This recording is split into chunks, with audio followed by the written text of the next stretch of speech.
चलिए, अपन जब 10th और 12th की सीरीज की बात कर रहे हैं कि किस प्रकार के क्वेश्चन आते हैं, तो फिल इन द ब्लैंक्स को अपन कंप्लीट कर चुके हैं। अब एक सेंटेंस का क्वेश्चन आता है, क्लॉज का क्वेश्चन आता है, तो वो क्वेश्चन को भी हम कैसे समझेंगे, इसको हम इस वीडियो में कवर करने वाले हैं ना। So we are going to learn sentence, compound sentence, complex sentence and so on. There are lot of things. Okay, तो सबसे पहले तो हमें ये देखना है कि सेंटेंस होता क्या है। एक सेंटेंस होने के लिए क्या सबसे जरूरी होता है, एक उसमें सब्जेक्ट होना चाहिए, एक वर्ब होना चाहिए और एक उसका मीनिंग निकलना चाहिए, है ना। सपोज मैंने यहाँ पे एक एग्जांपल लिख लिया, ये एम वर्ब हो गई, फिर मैंने बोला आई, फिर मैंने लिखा डॉग और फिर मैंने लिखा प्ले। इस प्रकार से मैंने कोई चीज लिख दी, तो आपको लग रहा होगा कि ये आपकी हेल्पिंग वर्ब हो गई, ये मेन वर्ब हो गई और ये आपका नाउन हो गया, मतलब ऑब्जेक्ट हो गया। तो ये बिल्कुल भी गलत हो जाएगा, क्योंकि किसी भी सेंटेंस को बनने के लिए मीनिंगफुल होना जरूरी होता है, बहुत ज़्यादा मीनिंगफुल होना जरूरी होता है। तो एक सब्जेक्ट और वर्ब क्या होती है उसके अंदर देखेंगे। मैंने बोल दिया कि शी क्या है, एक सब्जेक्ट हो गया, है ना। फिर मैंने बोला she is playing football, she is playing football, football, वह फुटबॉल खेल रही है, शी इज प्लेइंग फुटबॉल। तो आपको समझ में आ रहा होगा, ये आपका सब्जेक्ट है और एक आपका वर्ब है, फाइनाइट वर्ब होती है, क्लियर। और ये फुल स्टॉप होता है, फुल स्टॉप के साथ में आपको समझ में आ रहा होगा कि शी इज प्लेइंग फुटबॉल, वह फुटबॉल खेल रही है। इट मीन्स पूरा का पूरा सेंस दे रहा है, मीनिंग निकल रहा है, और उसमें केवल एक सब्जेक्ट और केवल एक ही वर्ब है। तो this is a sentence. Okay, she is playing football, sentence. तो सेंटेंस की बिल्कुल सरल पहचान है सिंपल सेंटेंसेस की। तो सेंटेंस क्या होता है, एक मीनिंगफुल देता है, सब्जेक्ट होना चाहिए, वर्ब होना चाहिए। ये कितने प्रकार के होते हैं, 3 प्रकार के। ये मैंने सेंटेंस लिख के बताया, ये 3 प्रकार के होते हैं। एक होता है सिंपल सेंटेंस है, बिल्कुल 12th के लेवल से छोटे छोटे एग्जाम्पल के थ्रू समझाऊंगी। मुझे उम्मीद है कि पूरा का पूरा वीडियो देखने के बाद आप तीनों क्लॉज और कॉम्प्लेक्स सेंटेंस में बिल्कुल भी गलती नहीं करेंगे और आपके 2 नंबर तो पक्के हो गए। क्लियर। तो सिंपल सेंटेंस होते हैं, कंपाउंड सेंटेंस होते हैं और कॉम्प्लेक्स सेंटेंस होते हैं। तो बिल्कुल दिमाग में लिया जो अपन ने पढ़ा था कि आज्ञाकारी, नेगेटिव और इंट्रोगेटिव और अफर्मेटिव, ये इससे थोड़ा सा अलग है, क्योंकि वो वीडियो अपन ने अलग से कवर कर लिया है ना। ये अब सेंटेंस की दृष्टि से, रचना की दृष्टि से, स्ट्रक्चर की दृष्टि से ये हम 3 भागों में बांट रहे हैं, सिंपल सेंटेंसेस, कंपाउंड सेंटेंसेस और कॉम्प्लेक्स सेंटेंसेस। ये पूरा का पूरा 10th और 12th में समझना है ना। तो अब ध्यान से देखेंगे, सबसे पहला सिंपल सेंटेंसेस। सिंपल सेंटेंसेस की बिल्कुल सिंपल परिभाषा कि जिसमें केवल एक सब्जेक्ट होता है और केवल एक वर्ब होती है, जिसमें केवल एक सब्जेक्ट और एक वर्ब होती है। ये देखो, ही इज अ बॉय, वो एक लड़का है, एक सब्जेक्ट एक वर्ब, ही वर्कड हार्ड, उसने कठिन परिश्रम किया। यहाँ ये सब्जेक्ट हो गया और ये वर्ब हो गया, भले ही वर्ब की सेकंड फॉर्म है, उससे कोई मतलब नहीं, इससे हेल्पिंग वर्ब है, इससे कोई मतलब नहीं, मेन वर्ब उससे कोई मतलब नहीं, पर एक वर्ब इसमें रहती है और मीनिंग तो दे रहा है, उसने कठिन परिश्रम किया। The train is on time, train कैसी है, समय पर है ना। द ट्रेन क्या हो गया आपका, ये सब्जेक्ट हो गया, ये वर्ब हो गया और ये इसका कॉम्प्लीमेंट हो गया कि भाई टाइम पे है, ठीक है ना। अब आई लॉस्ट माई पेन, मैंने अपना पेन खो दिया, सब्जेक्ट हो गया, वर्ब की सेकंड फॉर्म लॉस्ट हो गया, माई पेन आपका कॉम्प्लीमेंट हो गया, ठीक है। तो इट मीन्स, और ऊपर से मीनिंग दे रहा है, इसमें कोई प्रॉब्लम नहीं है, जिसमें केवल एक सब्जेक्ट होता है और एक केवल वर्ब होता है, किसी भी टेंस का हो, किसी भी कॉम्प्लीमेंट वाला हो और किसी भी स्टेट ऑफ बीइंग का हो, उससे कोई मतलब नहीं, ये आपका फुल मीनिंग दे रहा है। इट मीन्स वो आपका सिंपल सेंटेंसेस हो गया, है ना। अब हम चलते हैं कंपाउंड सेंटेंसेस पे, जिसमें थोड़ा सा स्ट्रक हो जाते हैं स्टूडेंट्स। तो बिल्कुल भी स्ट्रक नहीं होना है, इसको एग्जाम पॉइंट ऑफ व्यू से देना कि बिल्कुल मुझे एग्जाम में सही करके आना है, तो बिल्कुल भी आपसे गलती नहीं होगी। कंपाउंड का मतलब होता है अगर इन 2 सिंपल सेंटेंसेस को हम जोड़ देते हैं, फिर से बोल रही हूँ, ये 2 सिंपल सेंटेंसेस को हम जोड़ देते हैं किसी एक कंजंक्शन के द्वारा, किसी एक कंजंक्शन के द्वारा जोड़ देते हैं, तब हम उसे क्या कहेंगे, कंपाउंड सेंटेंसेस कहते हैं, ठीक है। लेकिन अगर उस कंजंक्शन को हटा लेते हैं तो इन दोनों का फिर से वो अलग अलग सिंपल सेंटेंसेस बन जाएंगे, ठीक है ना। तब वो क्लॉज ना होकर के वो एक सेंटेंस बन जाएंगे। मैं इसी के थ्रू समझाती, इसी एग्जाम्पल के थ्रू। मैंने यहाँ लिखा था he is a boy, simple sentence. यहाँ एक और लिख दिया मैंने, शी इज अ गर्ल, वो एक लड़की है। दोनों अलग अलग सेंटेंस है, दो सेंटेंसेस हो गए। यहाँ पे एक सेंटेंस और लिख देती हूँ मैं, शी इज अ गर्ल, ये मैंने लिख दिया। ये दो सेंटेंस हो गए। अगर मैं इसे एक सेंटेंस बनाती हूँ तो हमें बीच का फुल स्टॉप खत्म करना पड़ेगा।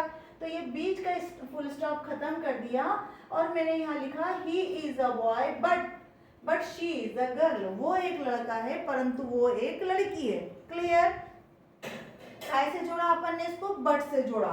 अब बट से जोड़ने के बाद परंतु का सेंस जरूर दे रहा है, ये है ना परंतु का, लेकिन आपने देखा होगा इसमें कोई फुल स्टॉप नहीं है। अब मैं लास्ट में एक फुल स्टॉप लगाऊंगी, तो ये दोनों सेंटेंस को जोड़ने पर ये क्या बन गया, एक सेंटेंस बन गया। लेकिन अब ये दोनों सेंटेंस नहीं रह गए, क्योंकि ये हो गया है आपका एक सेंटेंस। तो फिर ये दोनों क्या हो गए, ये दोनों क्या हो गए, आप क्लॉज हो गए। यहाँ से यहाँ तक एक क्लॉज हो गया और यहाँ से यहाँ तक दूसरा क्लॉज हो गया।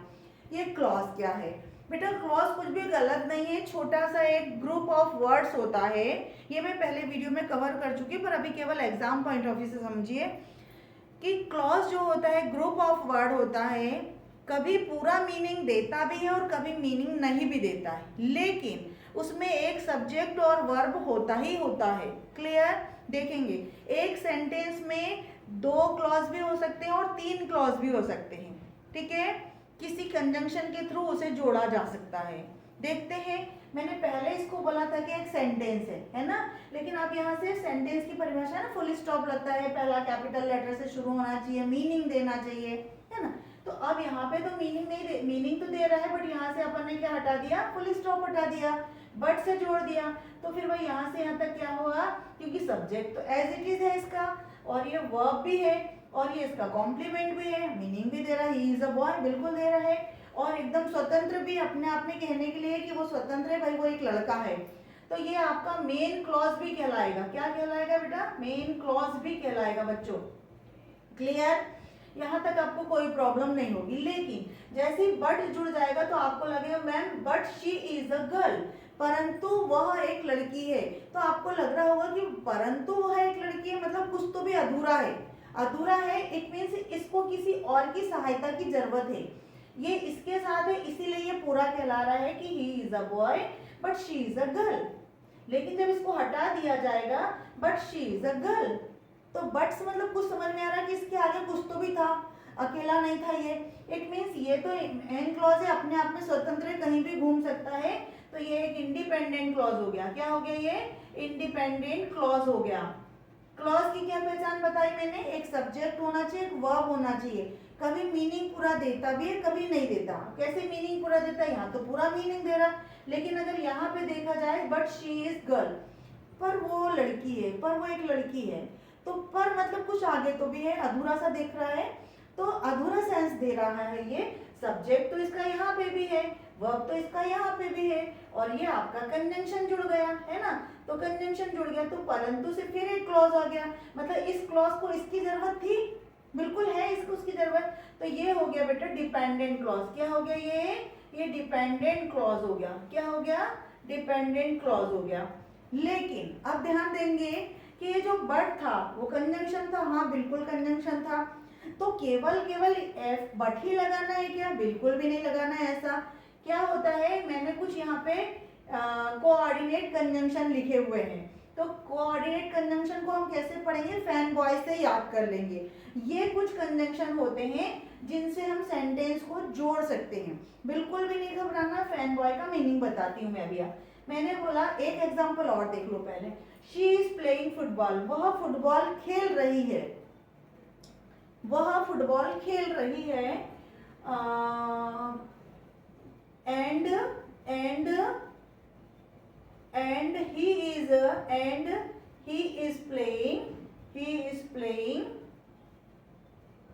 he is playing cricket, और वो क्या खेल रहा है, क्रिकेट खेल रहा है। शी इज प्लेइंग फुटबॉल, वह जो लड़की है वो फुटबॉल खेल रही है, और वह लड़का है जो वो क्रिकेट खेल रहा। मैंने काय से जोड़ दिया, इसको एंड से जोड़ दिया।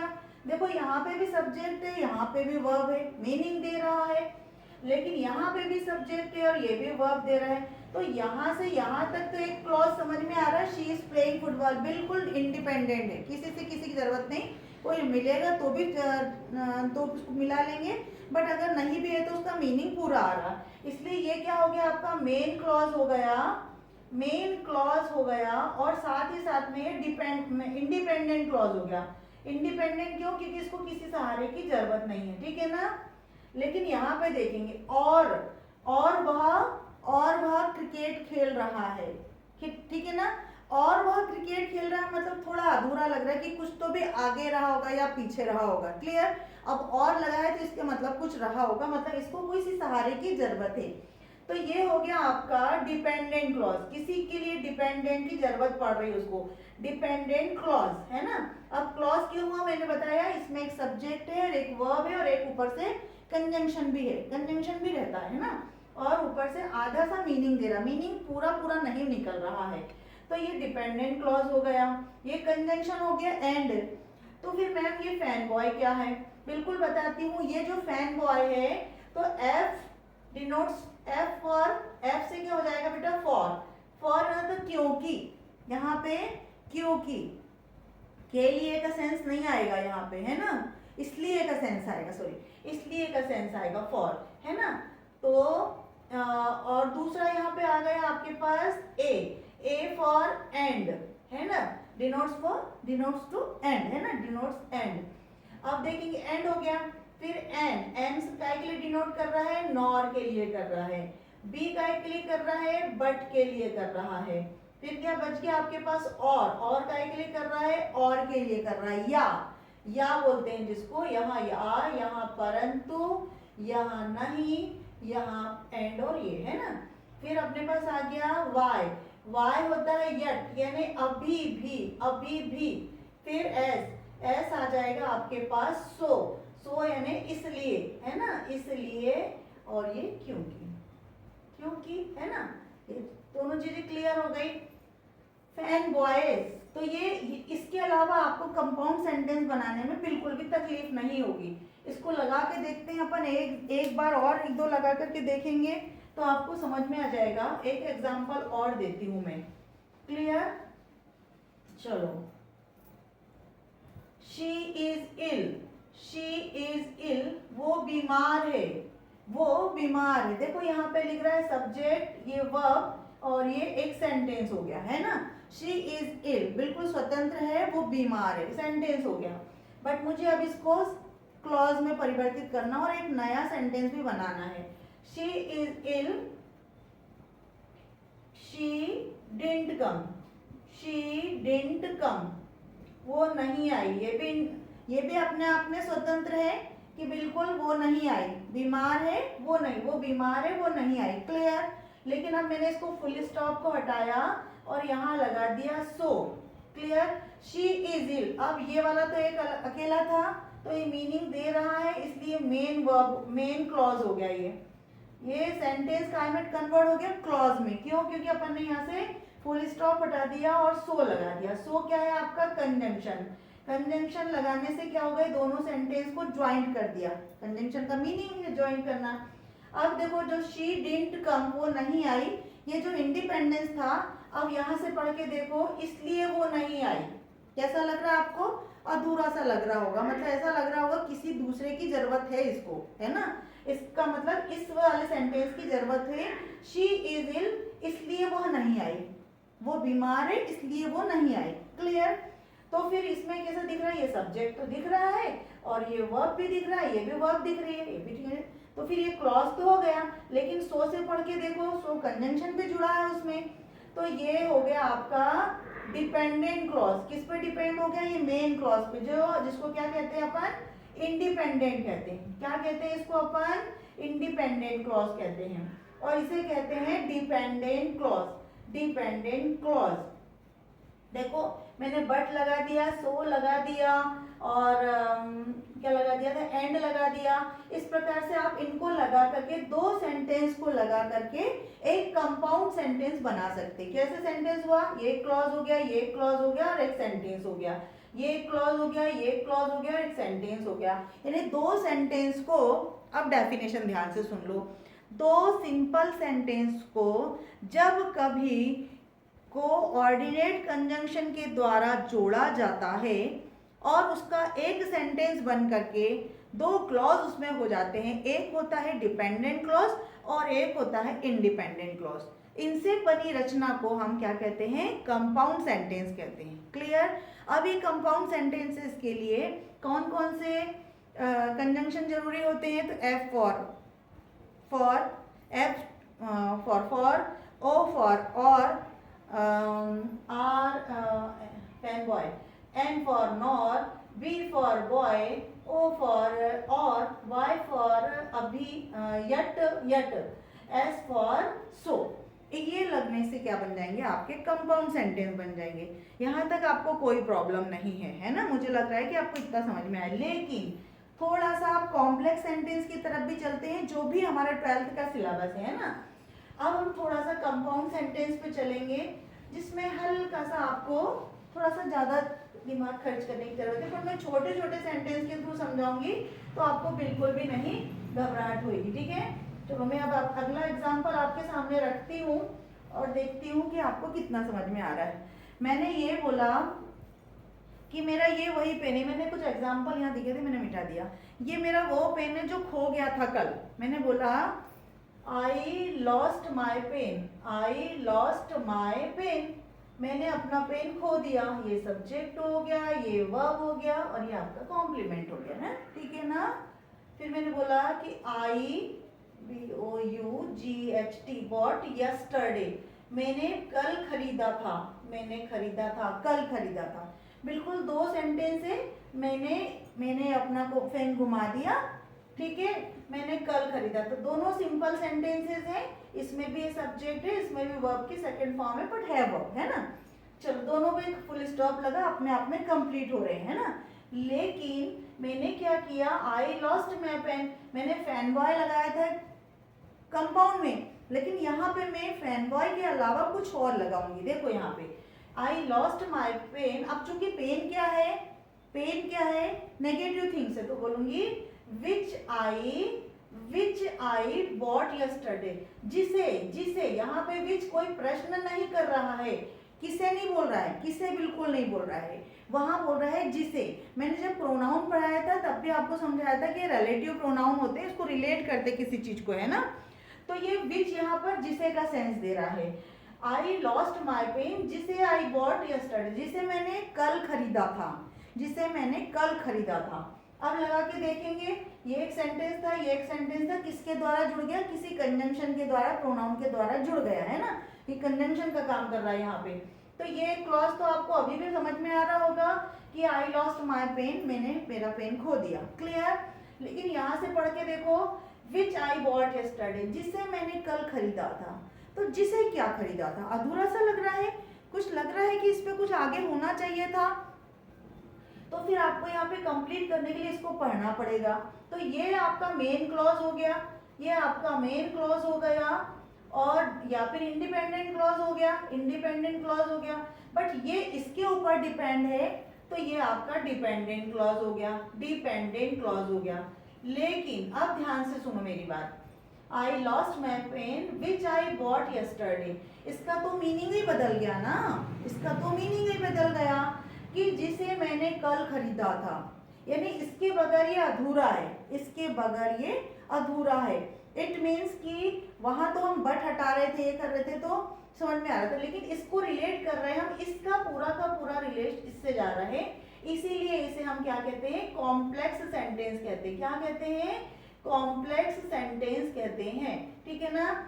तो कुछ एग्जाम्पल मैं आपको देती हूँ। ये कॉम्प्लेक्स सेंटेंस कई प्रकार के होते हैं, बट अभी अपन एग्जाम की दृष्टि से केवल दो पढ़ेंगे, एडवर्बियल और रिलेटिव प्रोनाउन पढ़ेंगे, ठीक है। दो ही अपने को सिलेबस में है, ध्यान से देखेंगे। अब यहाँ पे देखेंगे कॉम्प्लेक्स सेंटेंस, पहले तो इसको सीख लें कि कॉम्प्लेक्स सेंटेंस है क्या, उसके बाद में अपन उसको पढ़ेंगे।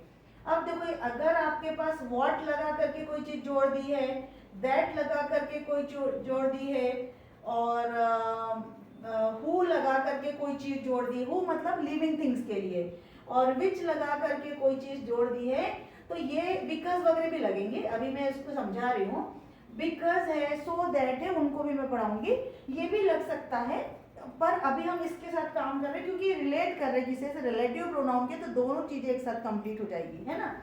तो ये रिलेट कर करके किसी सेंटेंस को हम बना सकते हैं जिसका रिलेशन सामने वाली चीज से बता रहे हैं। अब जैसे मैंने बोल दिया द बॉय, वो वाला जो लड़का है, the boy who is wearing a blue shirt, जिसने ब्लू शर्ट पहनी है, इज आरव। कौन है वो? आरव है। तो लड़का कौन है? लिविंग थिंग्स है। तो इसलिए हम क्या बोलेंगे? द बॉय है ना, हु इज मतलब इस लड़के के बारे में बता रहे। तो यहाँ पे हु जो है वो कौन का काम बिल्कुल नहीं कर रहा है। हु मीन्स होता है कौन, वहां पे होता है जिसने। यहाँ पे क्या मीनिंग निकल रहा है? Who is wearing a blue shirt ले लो, नीली शर्ट ले लो, कुछ भी ले लो, ब्लू शर्ट, जिसने ब्लू शर्ट पहनी हुई है, इज माई फ्रेंड। चलो, इज माई फ्रेंड, वो मेरा दोस्त है। तो देखो यहाँ ध्यान से देखेंगे कि वो मेरा फ्रेंड है। कौन? अभी इसको मत ध्यान दो। The boy is my friend, यहाँ से यहाँ तक अगर अपन देखें तो the boy is my friend, वो मेरा दोस्त है। बिल्कुल सरल आ रहा है, ये मेन क्लॉज हो गया। तो फिर ये मेन क्लॉज हो गया, the boy is my friend, the boy वो लड़का मेरा फ्रेंड है। लेकिन यहाँ पे देखेंगे who is wearing a shirt, who is, जिसने नीली शर्ट पहनी, जिसने नीली शर्ट पहनी है। तो कैसे समझ में आएगा भाई? ये तो कंजंक्शन है, जिसने। तो फिर ये हु किसके लिए काम आया? अब हु की जगह अगर हम किसी को लगाते, सपोज मैं इस लड़के का नाम लिख देती, Ram is wearing a blue shirt, Ram ने नीली शर्ट पहनी है, वो मेरा दोस्त है। क्लियर? तो यहाँ पे किसी का नाम ही तो आता ना, तो यहाँ पे ये सब्जेक्ट का काम कर रहा है ना। जैसे यहाँ विच आई बॉट, तो ये जैसे हु इज, यहाँ पे ये वर्ब का काम कर रहा है और ये सब्जेक्ट का काम कर रहा है। Who is wearing a blue shirt, ये उसकी जगह पे आ रहा है, सब्जेक्ट की जगह पे हु आ रहा है, और वो भी इसको रिलेट कर रहा है, उस लड़के के बारे में बता रहे जिसने नीली शर्ट पहनी है, हु इज वेयरिंग। तो ये वाला जो who is wearing a blue shirt, ये वाला क्या हो गया? डिपेंडेंट क्लॉज हो गया, क्योंकि वो इसके बगैर अधूरा। अगर ये द बॉय नहीं होता तो ये कुछ समझ में ही नहीं आता। इसको चाहे तो ऐसे दो सेंटेंस के थ्रू भी समझ सकते हैं। The boy is my friend, वो मेरा लड़का मेरा दोस्त है, कॉमा लगा दिया, एक सेंटेंस हो गया। अब बोलेंगे who is wearing a blue shirt, जिसने ब्लू शर्ट पहनी है। क्लियर? अब ध्यान से दो, यहाँ पे थोड़ा सा प्रश्न कैसे गलत होगा, क्योंकि हम किस लड़के की बात कर रहे हैं? इस लड़के की बात कर रहे हैं ना, इसलिए हमको यहाँ पे लगाना पड़ेगा इसको। लेकिन अगर हम यहाँ ऐसा लिखते हैं, the boy is my friend, वो जो लड़का है मेरा फ्रेंड है, हु इज वेयरिंग, तो फिर इस लड़के के बारे में बताएंगे। इसलिए ध्यान रखना, हमें जिस लड़के के बारे में, जिस चीज के बारे में बताया है, उसके तुरंत बाद हमें करना है हु लगाना है, विच लगाना है, दैट लगाना है, व्हाट लगाना है। देखो यहाँ पे भी आई लॉस्ट माई पेन, यही वाले प्लेन के बारे में बात कर रहे हैं ना, है ना। चलो एक और एग्जांपल देख लेंगे यहाँ पे।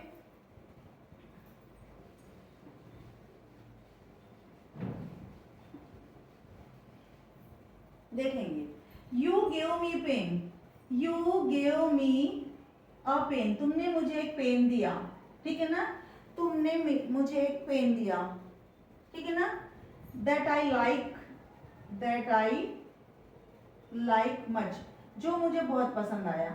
दैट आई लाइक, जो मैं पसंद करती, चलो यहीं तक कर देते। दैट आई, जो मैं पसंद करती हूँ, है ना। ठीक है, यू क्या है आपका? सब्जेक्ट हो गया। गेव क्या हो गया? आपकी वर्ब हो गई। ये यहाँ तक तो काम कर रहा है। ये दैट क्या हो गया? कंजंक्शन हो गया, है ना। कंजंक्शन जोड़ रहा है, जो मुझे पसंद है, which I like, that I like. तो ये क्या हो गया? सब्जेक्ट हो गया। ये मैं पसंद करती हूँ, जिसे मैं पसंद करती है, जो मैं पसंद करती हूँ, है ना। विच आई लाइक, ये भी हो सकता है। तो कुछ भी लिखोगे, अगर आप वर्ब की किसी भी फॉर्म को लगाओगे तो वहां पे मीनिंग उसका थोड़ा सा अलग हो जाएगा, ठीक है ना। तो ये जो दैट है कंजंक्शन के थ्रू जुड़ता है, हम इसको फिर से पढ़े, you gave me a pen, तुमने मुझे पेन दिया, कोई बड़ा काम नहीं कर दिया, सेंटेंस कंप्लीट हो गया, क्लियर ना।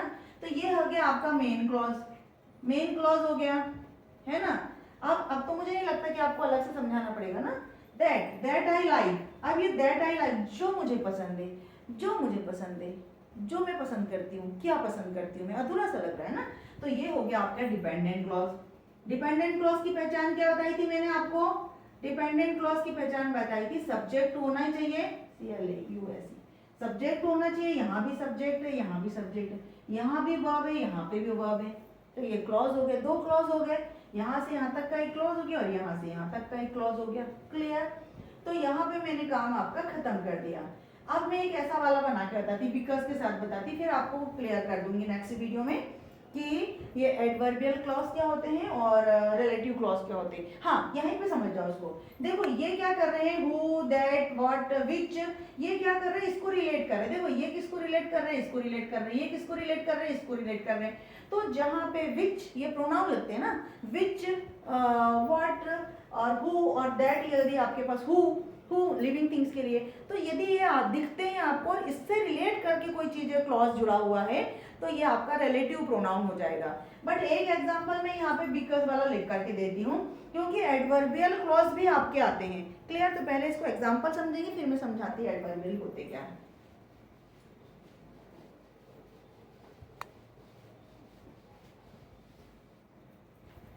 क्लियर। अब मैं एक एग्जांपल देती हूँ, she didn't come, she didn't come, वो नहीं आई, वो नहीं आई, कोई बात नहीं, नहीं आई तो शी इज इल, वो बीमार है, क्लियर। तो वो नहीं आई तो अपन क्या करेंगे, दोनों सेंटेंस अलग अलग है ना। अब मैं इसको जोड़ देती हूँ, शी डिड नॉट या didn't come because, because she is ill, because she is ill, क्योंकि वो बीमार है, क्योंकि वो बीमार है। यहाँ पे ये सब्जेक्ट है, ये वर्ब है ना, ये वर्ब है, फिर ये बिकॉज तो आपका कंजंक्शन हो गया, शी सब्जेक्ट हो गया, ये वर्ब हो गया। ये दो सेंटेंस को किसने जोड़ दिया, बिकॉज ने जोड़ दिया, क्लियर। जब बिकॉज जुड़ता है, अब देखेंगे कि शी डिडंट कम, वो नहीं आई बिकॉज शी इज इल, है ना। तो यहाँ पे इसने क्या किया, रीजन बता दिया, है ना। तो मैं अभी आपको यही बता देती कि जब रिलेटिव क्लॉज लगते हैं तो रिलेटिव प्रोनाउन के थ्रू उसे जोड़ करके उस सामने वाले, चाहे वो लिविंग थिंग्स हो चाहे वो नॉन लिविंग थिंग्स हो, उसके बारे में बताया जाता। The boy who is playing there is my kid, वो मेरा बच्चा है, clear. The pen which is blue, जो ब्लू है, इट्स योर्स, तो ये तुम्हारा है, clear. It means which pen के बाजू में या किसी लड़के के साइड में या किसी लड़की के बारे में या किसी महिला के बारे में या किसी चीज के बारे में बता रहे तो उसके बिल्कुल साइड में आपको रिलेटिव प्रोनाउन लगा देना, हु, व्हाट, दैट और विच, है ना। तो वो रिलेटिव क्लॉज बन जाएगी, ठीक है। लेकिन जब हमने बिकॉज लगा दिया, सो दैट लगा दिया, जो लगता ही लगता है, जैसे एडवर्बियल क्लॉज के बारे में यदि मैं बात करती हूँ तो सो दैट, फिर होता है बिकॉज, बिकॉज लग गया, और मतलब प्लेस, जहाँ प्लेस वेयर, व्हेन, इस प्रकार से आपको जोड़ा जाए, एडवर्ब के द्वारा जोड़ा जाए। एडवर्ब क्या कराते हैं, प्लेस बताते हैं, हाउ बताते हैं, मैनर्स बताते हैं, टाइम बताते हैं ना, ये सब बताते हैं, जो 6-7 चीजें होती हैं, रीजन बता देते हैं, पर्पस बता देते हैं।